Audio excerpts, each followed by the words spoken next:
আচ্ছা, একজন মার্কেটার হিসাবে প্রায় কি মনে হয় ফেসবুকে এত সময় আর শ্রম দিয়ে লাভটা কি হচ্ছে, খুসুসান যখন টিকটকের মতো নতুন প্ল্যাটফর্মগুলো এত সাড়া ফেলেছে?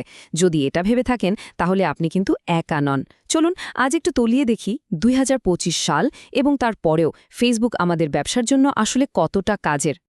তো চলুন একদম সোজাসাপটা প্রশ্নে চলে আসি।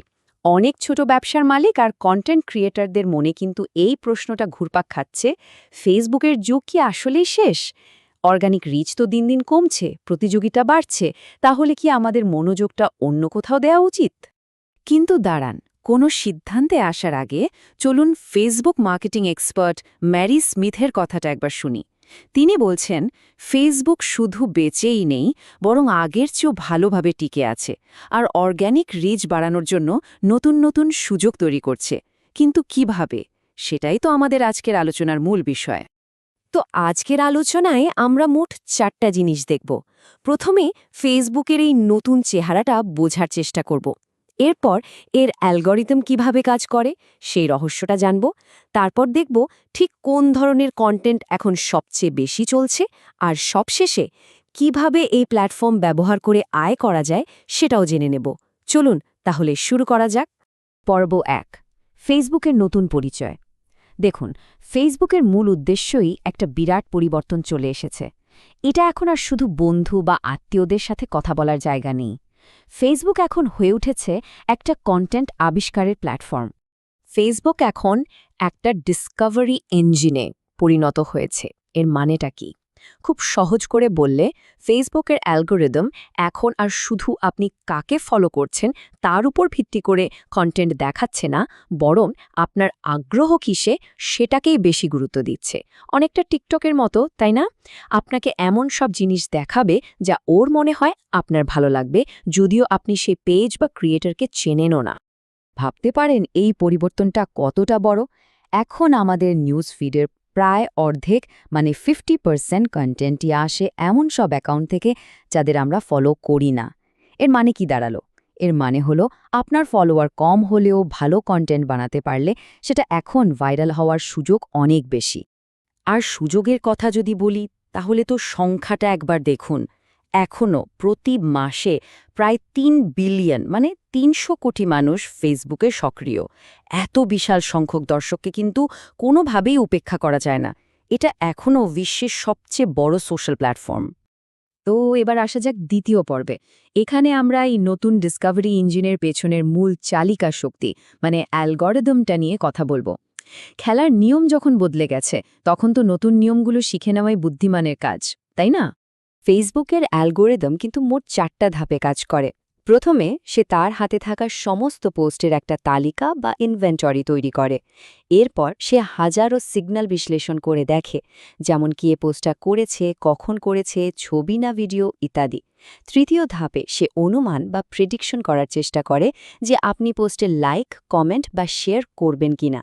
আর সবশেষে এই অনুমানের উপর ভিত্তি করে প্রত্যেকটা পোস্টকে একটা স্কোর দিয়ে, যেটা সবচেয়ে বেশি স্কোর পায় সেটাই আপনার ফিডের সবার উপরে দেখায়।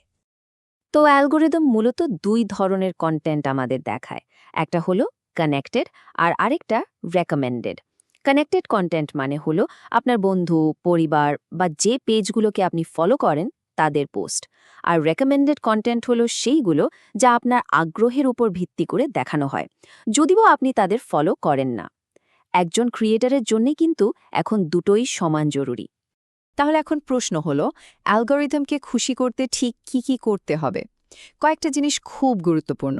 যেমন, আপনার পোস্টের কমেন্টে যেন সত্যিকারের আলোচনা হয়, মানুষ যেন আপনার কন্টেন্ট একে অপরকে ব্যক্তিগত মেসেজে শেয়ার করে। রিলসের ক্ষেত্রে মানুষ কতক্ষণ ধরে ভিডিওটা দেখছে সেটাও খুব জরুরি। আর লাইক, কমেন্ট, শেয়ার তো আছেই। মনে রাখবেন, ব্যক্তিগত মেসেজে শেয়ার হওয়াকে ফেসবুক এখন খুব বেশি গুরুত্ব দিচ্ছে। চলুন এবার সবথেকে কাজের কথায় আসি। তথ্য তো অনেক হলো, কিন্তু বাস্তবে আমরা কি ধরনের কন্টেন্ট বানাবো? এটাকে বলতে পারেন আপনার ২০২৫ সালের জন্য একটা কন্টেন্ট গাইডবুক। এই টেবিলটা আপনার কন্টেন্ট স্ট্র্যাটেজির জন্য খুব কাজের হতে পারে।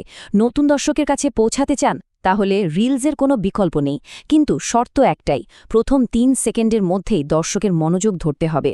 ছবির পোস্টও কিন্তু এখনও বেশ কাজের, বিশেষ করে 4:5 রেশিওর আসল ছবি, এআই দিয়ে বানানো নয়। ফলোয়ারদের সাথে নিয়মিত যোগাযোগ রাখতে স্টোরিজের ব্যবহার করুন, আর যদি গভীর এঙ্গেজমেন্ট চান তাহলে লাইভ ভিডিওর কোনো তুলনা নেই, যেমন ধরুন রান্নার শো বা প্রশ্ন উত্তর পর্ব। রিলসের ক্ষেত্রে একটা কথা একদম মাথায় গেঁথে নিতে হবে, প্রথম ৩ সেকেন্ডে সবকিছু। এই সময়ের মধ্যে দর্শককে বুঝিয়ে দিতে হবে যে কেন তারা আপনার ভিডিওটা পুরোটা দেখবে। একটা ভালো হোকই আপনার রিলকে সফল করতে পারে। আর স্টোরিজকে কিন্তু একদমই হালকাভাবে নিলে চলবে না। মারি স্মিথের মতে এটা এমন একটা টুল যা অনেকেই ঠিকমতো ব্যবহার করে না, কিন্তু এটা ফলোয়ারদের মনে আপনার ব্র্যান্ডকে তাজা রাখার জন্য অসাধারণ। নতুন কোনো আইডিয়া পরীক্ষা করার জন্য কিন্তু স্টোরিজ একটা দারুণ জায়গা।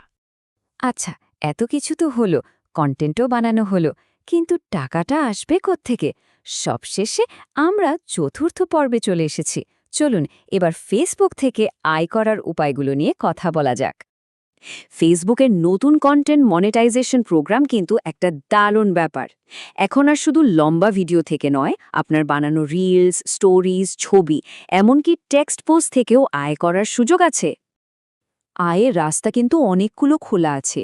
বিজ্ঞাপন তো একটা উপায় বটেই, তার পাশাপাশি ফ্যানদের কাছ থেকে স্টার্স নামে ডিজিটাল গিফট পেতে পারেন, পেড সাবস্ক্রিপশন চালু করতে পারেন, অথবা সরাসরি নিজের কোনো পণ্য বা পরিষেবাও বিক্রি করতে পারেন। মানে আয়ের উৎসকে বিভিন্ন দিকে ছড়িয়ে দেওয়ার সুযোগ আছে। তবে হ্যাঁ, আয় শুরু করার আগে কিছু সাধারণ শর্ত তো মানতেই হবে। যেমন বয়স হতে হবে অন্তত 18 বছর, সাধারণত 10,000-এর বেশি ফলোয়ার লাগে, পেজটা এমন একটা দেশে হতে হবে যেখানে এই সুবিধা চালু আছে, এবং অবশ্যই ফেসবুকের সব নিয়মকানুন মেনে চলতে হবে। শুরু করাটা কিন্তু একদমই সোজা। প্রথমে আপনার অ্যাকাউন্টটাকে প্রফেশনাল মোডে নিয়ে যান। এরপর মনিটাইজেশন ড্যাশবোর্ডে গিয়ে দেখে নিন আপনি কোন কোন সুবিধার জন্য যোগ্য।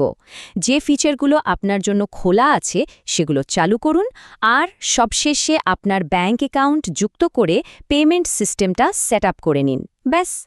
সবশেষে একটা খুব জরুরি কথা মনে রাখতে হবে, কোনো একটা প্ল্যাটফর্মের প্রতি অন্ধ আনুগত্যের থেকে কৌশলগত স্বচ্ছতা অনেক বেশি জরুরি। মানে শুধু অভ্যাসের বশে ফেসবুকের সময় না দিয়ে ভেবেচিন্তে সিদ্ধান্ত নিতে হবে। তাই নিজেকে এই প্রশ্নটা করার সময় এসেছে, আমাদের মার্কেটিং স্ট্র্যাটেজি কি শুধু পুরনো অভ্যাসের ফল, নাকি আমরা সত্যিই সেখানে সময় আর শ্রম দিচ্ছি যেখানে আমাদের দর্শকরা সক্রিয়ভাবে উপস্থিত? ফেসবুক এখনও নিঃসন্দেহে একটা শক্তিশালী প্ল্যাটফর্ম, কিন্তু এখানে সফল হতে হলে এর নতুন নিয়মগুলো বুঝতে হবে এবং সেই অনুযায়ী আমাদের কৌশলও সাজাতে হবে।